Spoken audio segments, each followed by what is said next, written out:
বন্ধু, আমি একটা সমস্যায় পড়েছি রে। সেটা হচ্ছে যে রাত্রিবেলায় ঘুমালে আমার বুকের উপর কি যেন একটা বসে পড়ে।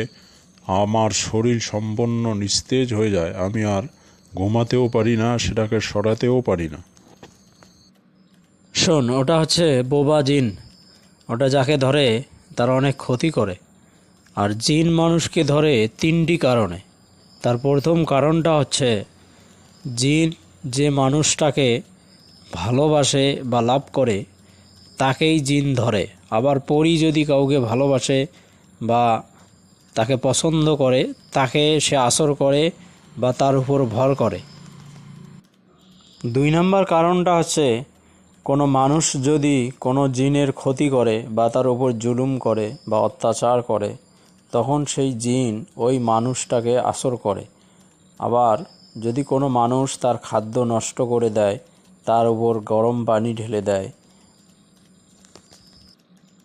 আবার কিছু জিন আছে বদের হাড্ডি এক একটা, তারা আবার কোনো কোনো সময় মানুষকে এমনিতেই আসর করে। এর কারণ হিসেবে যেটা বলা হয়েছে যে অতিরিক্ত রাগ কোনো মানুষের, অতিরিক্ত ভয়, যৌন চাহিদা লোপ পাওয়া, নোংরা বা অপবিত্র থাকা, অত্যাধিক উদাসীনতা থাকা, এসব কারণেও অনেক সময় ভর করে। এদের যন্ত্রণা থেকে বাঁচার কি কোনো উপায় নেই? শোন, এদের হাত থেকে বাঁচার সহজ উপায় হচ্ছে প্রথমত দাঁড়িয়ে প্রস্রাব করে ঢিলা কুলুক ব্যবহার না করে সারাদিন অপবিত্র থাকবি তা হবে না। অবশ্যই পবিত্র থাকতে হবে সব সময়। 5 ওয়াক্ত সালাত আদায় করতে হবে।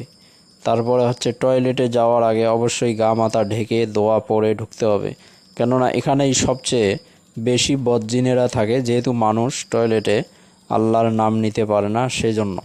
এরপর হচ্ছে সূরা নাস ফালাক পড়ে সম্পূর্ণ গায়ে ফু দিতে হবে, তাহলে গা বন্ধ হয়ে যাবে, তখন আর তারা আসর করতে পারবে না।